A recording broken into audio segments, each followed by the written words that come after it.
الحمد لله نحمده ونستعينه ونستغفره ونؤمن به ونتوكل عليه ونعوذ بالله من شرور أنفسنا ومن سيئات أعمالنا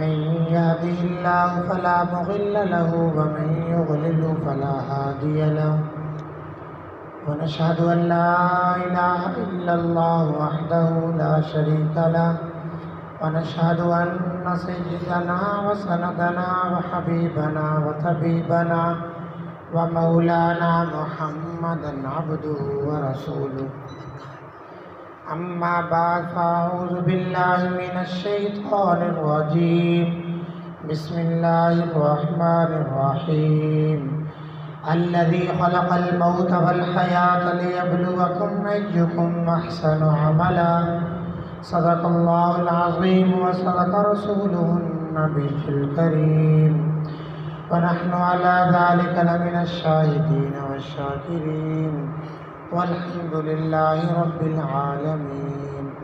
تمام احباب معذر اللهم صل على محمد وعلى آل محمد كما صليت على إبراهيم وعلى آل إبراهيم إنك حميد مجيد.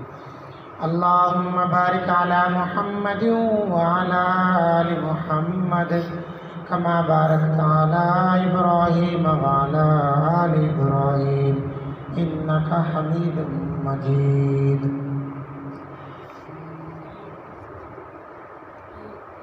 واجب الاحترام معزز سامعین، عزیز طلباء اکرام، آپ حضرات کے سامنے قرآن پاک کی ایک آیت مبارکہ تلاوت فرمائی، جس کے اندر اللہ رب العزت نے فرمایا اللہ وہ ذات ہے کہ جس نے موت کو اور حیات کو یعنی کہ موت اور زندگی کو پیدا کیا تاکہ اللہ رب العزت تمہیں آزمائے کہ تم کتنے اچھے عمل کرتے ہو۔ اس سے معلوم ہوا کہ اللہ رب العزت کو جو چیز مطلوب ہے وہ اللہ رب العزت کو گنتی مطلوب نہیں، اللہ رب العزت کو مقدار مطلوب نہیں، بلکہ اللہ رب العزت کو معیار مطلوب ہے۔ جس طرح کہ ہم دکان پہ جاتے ہیں تو ہم وزن نہیں دیکھتے بلکہ کوالٹی دیکھتے ہیں، چیز دیکھتے ہیں۔ اللہ رب العزت بھی انسان کے اعمال کے اندر جو حسن ہوتا ہے، جو ایک معیار ہوتا ہے، اس معیار کو دیکھتی ہیں۔ یہی وجہ ہے کہ دن قیامت کے اعمال کو گنا نہیں جائے گا بلکہ اعمال کو تولا جائے گا کہ کس عمل کے اندر کتنا وزن ہے اور کس عمل کے اندر کتنا وزن ہے۔ اس اعمال کے اندر حسن پیدا کرنے کے لیے، اس ہمارے اعمال کے اندر خوبصورتی، ہمارے اعمال کے اندر اچھائی، میرا اور آپ کا عمل کامل اور اعلیٰ ترین درجے کا بن جائے، یہ کیسے بنے گا؟ اس کے لیے دو بنیادی چیزیں ہیں، ایک اخلاص ہو، نمبر دو اتباع رسول۔ ایک اخلاص ہونا چاہیے عمل کے اندر، اور دوسرا آقا نامدار صلی اللہ علیہ وسلم کا مبارک طریقہ ہونا چاہیے۔ سیدنا حضرت ابوبکر صدیق رضی اللہ تعالیٰ فرماتے ہیں کہ 5 چیزوں کا حسن، 5 چیزوں کی زینت 5 چیزوں کے اندر ہے۔ نمبر 1، نعمت کا جو حسن ہے، نعمت کی جو زینت ہے وہ شکر کے اندر ہے۔ ایک آدمی کو اللہ رب العزت نے نعمت دی، اس کے اوپر اس نے شکر ادا کیا، تو یہ ہے نعمت کے اندر اب زینت آ گئی، نعمت کے اندر اب حسن آ گیا۔ مثال سے سمجھے بات کو، فرنیچر ہوتا ہے نا، فرنیچر تیار کرتے ہیں لکڑی کا، اس کے بعد فرنیچر کا جو ریٹ ہوتا ہے نا وہ اتنا زیادہ ریٹ نہیں ہوتا، ہائی لیول کا ریٹ نہیں ہوتا۔ پھر اس کے بعد اس فرنیچر کے اوپر نا پالش کی جاتی ہے، پالش سے فرنیچر کی ویلیو بڑھ جاتی ہے۔ اسی طرح اعمال کے اندر جب حسن آ جائے گا، نیکی کے اندر جب حسن آ جائے گا، اللہ رب العزت کی نعمتوں کے اوپر جب شکر آ جائے گا تو یہی نعمتیں جو ہیں یہ اعلیٰ ترین اور زیادہ اور خوبصورت ہوں گی۔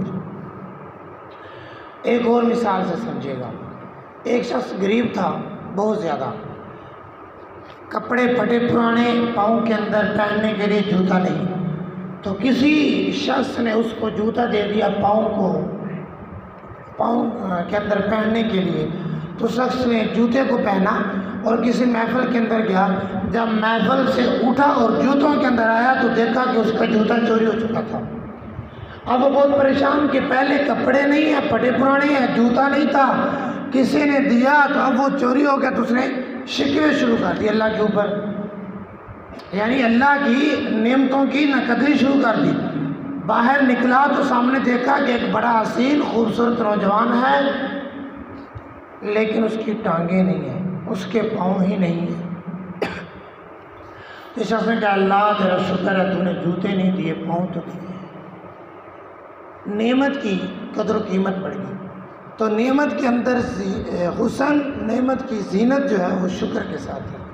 حضرت صدیق اکبر رضی اللہ عنہ فرماتے ہیں جو دوسری چیز ہے وہ ابتلا ہے، مصیبت ہے. مصیبت کے اوپر صبر کرنا یہ مصیبت کا حسن ہے. اس سے مصیبت کے اندر خوبصورتی آتی ہے، مصیبت کے اندر زینت آتی ہے.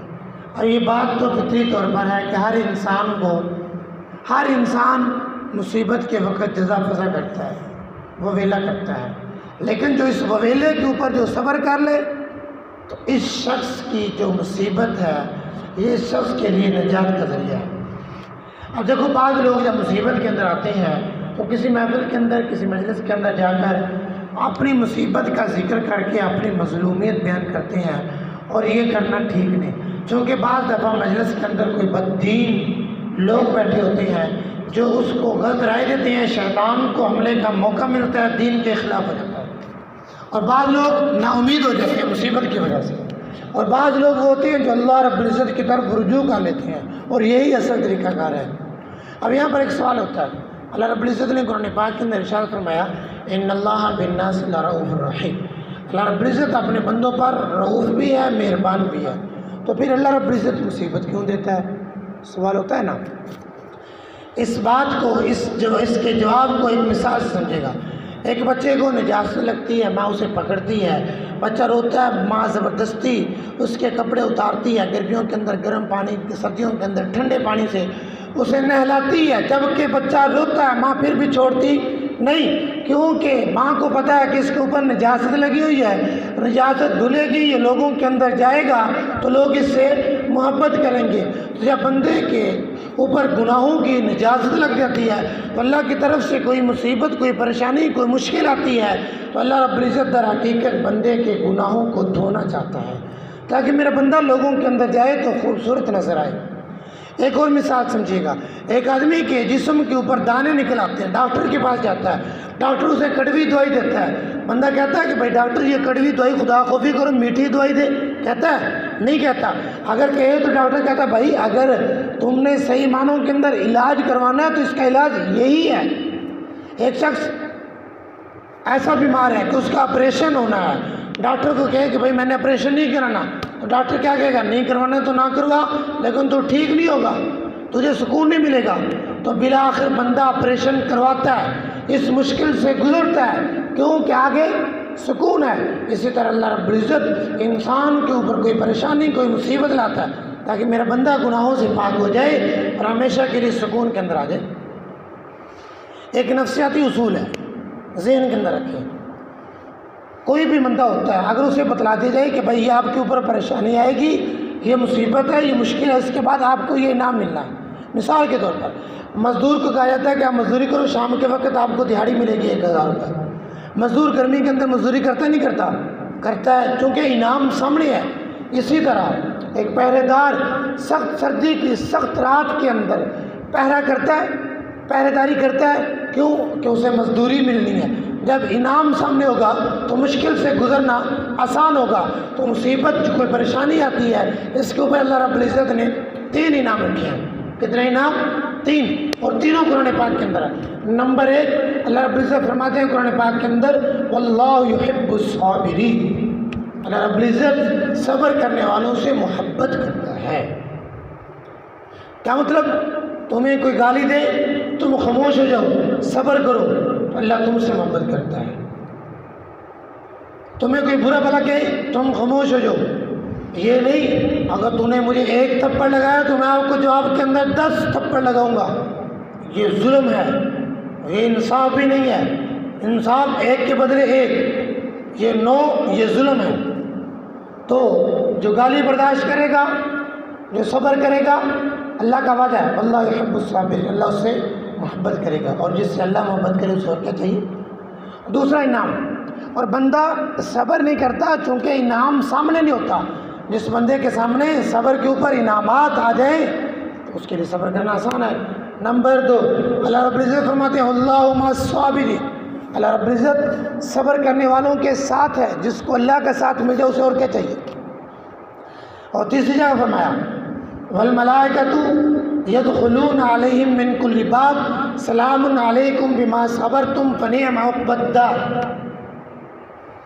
اللہ رب العزت فرماتے ہیں اب فرشتوں تم سلام کو اس شخص کو جو صبر کرے، اسے جنت کی خوشخبری سنا دو۔ یعنی صبر کرنے والا، صابر جو ہے، صبر کرنے والا بغیر حساب کتاب کے جنت میں چلا جائے گا۔ شاید کہ ہمارے اعمال ہمیں جنت میں نہ لے جائیں، لیکن مشکل کے اوپر صبر کرنا سیکھو تو انشاءاللہ یہی صبر ہمیں جنت میں لے جائے گا۔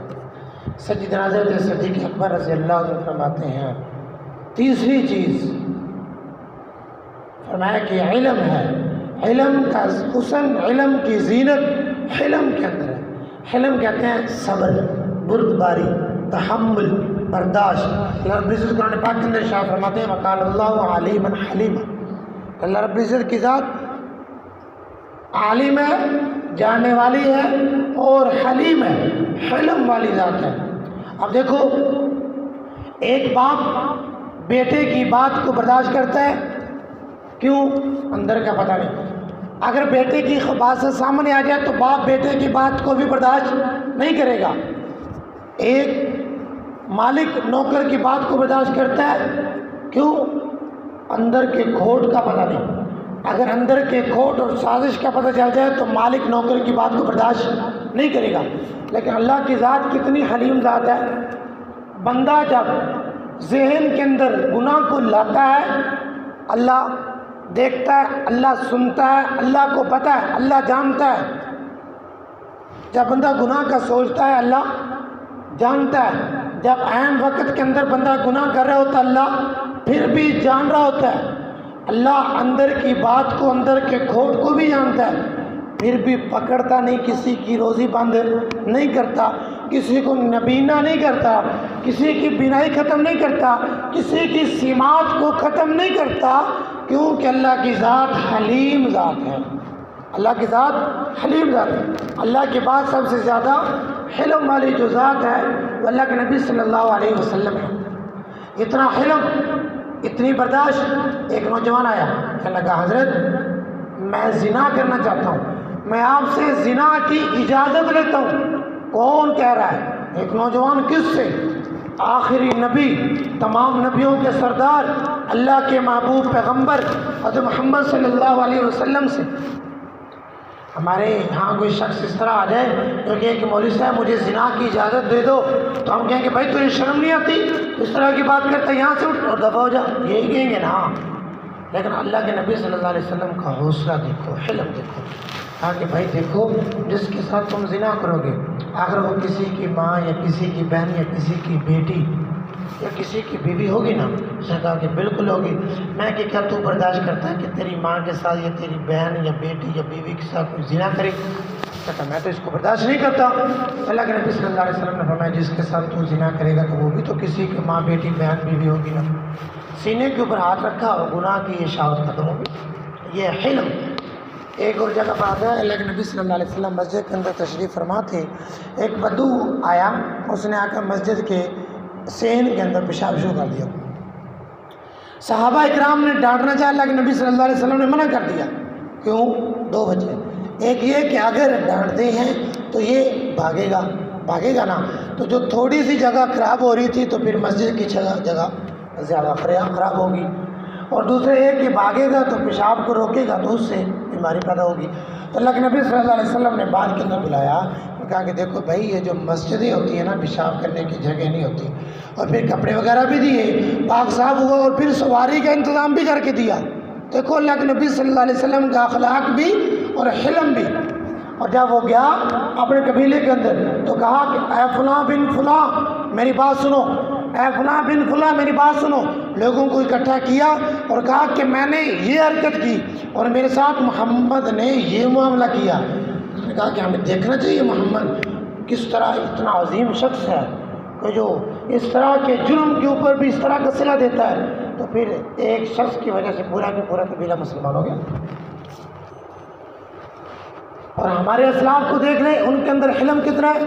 حضرت امام اعظم ابو حنیفہ رحمۃ اللہ علیہ کے متعلق آتے ہیں، ان کا فتویٰ تھا کہ موسیقی حرام ہے، یہ جو ہم گانے وغیرہ سنتے ہیں یہ حرام ہے، ٹھیک ہے نا بھائی، یہ حرام ہے۔ تو ایک نوجوان تھا کہ جو موسیقی کا شوقین تھا، وہ آئے اور حضرت کو گالی نکالنی شروع کر دی۔ حضرت گھر جا رہے تھے، دروازے پہ آ کے رک گئے، انہوں نے کہا بھائی رک کیوں گئے؟ میں کہ تم گالیاں نکال لو پھر میں چلا جاؤں گا۔ اب دیکھو کتنا حلم، کتنی برداشت۔ اور حضرت امام صاحب رحمۃ اللہ علیہ کا فتویٰ تھا کہ جب لڑکی عاقلہ ہو، بالغہ ہو، جوان ہو جائے تو اس کو نکاح کا اختیار ہے، شادی کا اختیار ہے۔ تو امام صاحب رحمۃ اللہ علیہ کے والد فوت ہو گئے اور والدہ بیوہ ہوگی۔ ایک نوجوان نفرت کرنے والا تھا، آیا اور آ کر کہنے لگا حضرت پتہ چلا کہ آپ کے والد فوت ہو گئے۔ میں کہ جی ہاں۔ آپ کی والدہ بیوہ ہوگی؟ میں کہ جی ہاں۔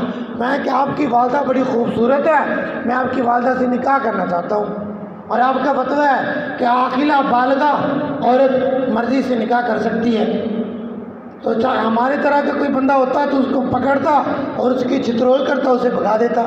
لیکن امام صاحب کا حوصلہ دیکھو، کہنے لگے کہ بھائی وہ عاقلہ اور بالغہ ہے تو میں ان سے پوچھوں گا وہ کیا کہتی ہے، میں وکالت نہیں کر سکتا، میں اپنی طرف سے کچھ نہیں کہہ سکتا۔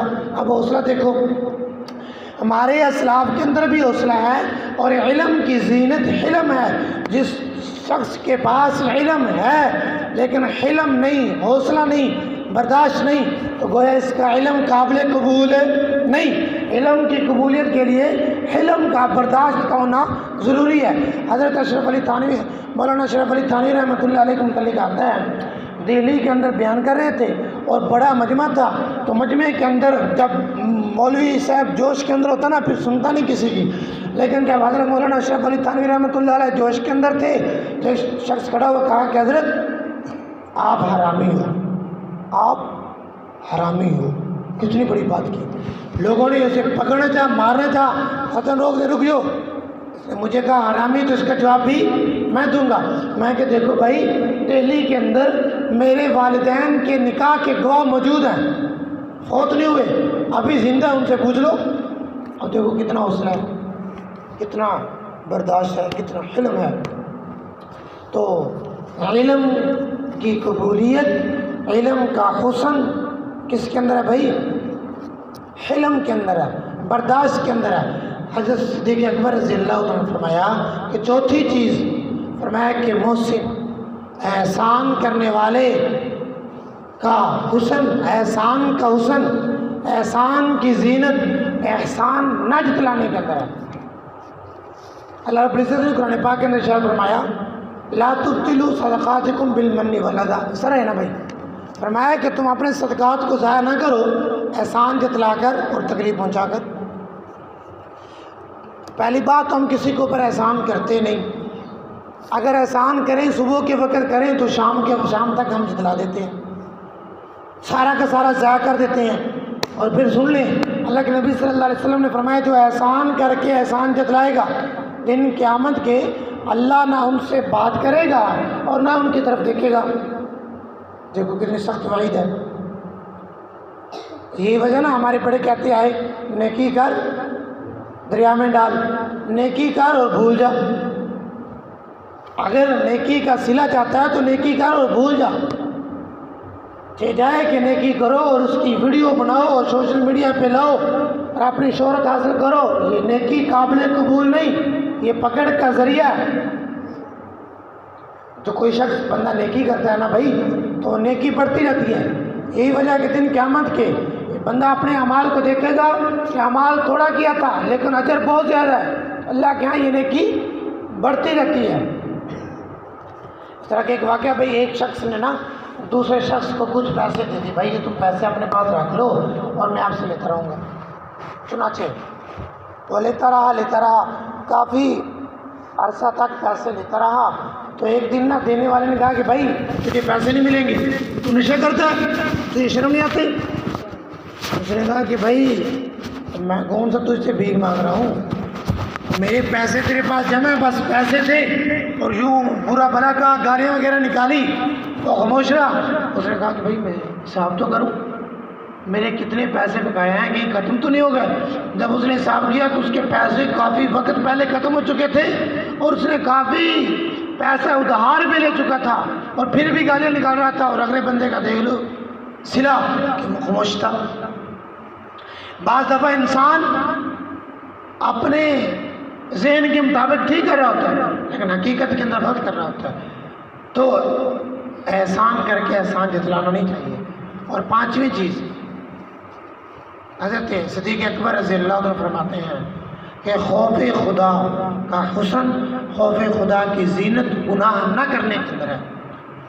یہ زبانی خوف خدا قابل قبول نہیں، کہتے ہیں توبہ توبہ اللہ تعالیٰ معاف کرے، بس یوں ہو گیا، اور ادھر گناہ بھی ہو رہا ہے۔ یعنی انسان اپنے جسم کے اعضاء کو گناہ سے نہیں روک رہا، زبان سے توبہ توبہ کہہ رہے۔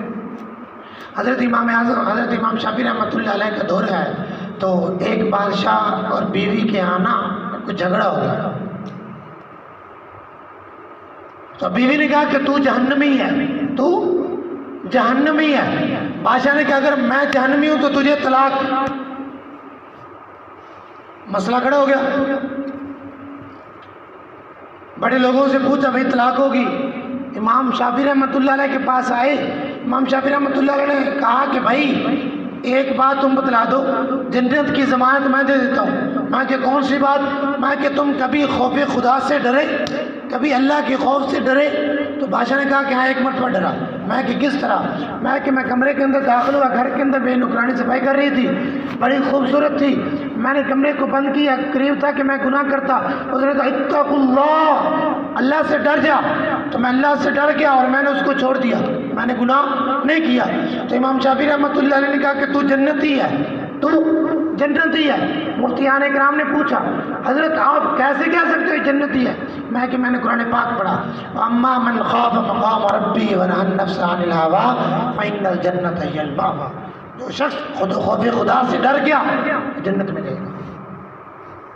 خوف خدا کا حسن، خوف خدا کی زینت گناہ نہ کرنے کے اندر ہے۔ حضرت سلیمان بن یسار رحمۃ اللہ علیہ کے متعلق آتا ہے، بڑے خوبصورت نوجوان تھے، ایک مرتبہ قافلے کے ساتھ جا رہے تھے، جہاں پر پڑاؤ ڈالا تو وہاں پہ ایک خوبصورت عورت نے نا اس کے اوپر نظر رکھ لی، یہ شخص بڑا خوبصورت ہے، خیمہ لگایا، رات کو سویا تو عورت خیمے کے اندر آ گئی اور گناہ کی دعوت دی، تو حضرت سلیمان بن یسار زور زور سے اونچا کر کے رونے لگ گئے، تو عورت ڈر کے بھاگ گئی کہ یہ کہیں پھنسائے گا۔ رات کو سوئے، خواب کے اندر حضرت یوسف علیہ السلام کی زیارت ہوئی، میں کہ سلیمان بن یسار تو اللہ کا ولی ہے، لیکن تو نے جو کام کیا نبیوں والا کام کیا، تو ولی ہو کے تو نے نبیوں والا کام کر دیا۔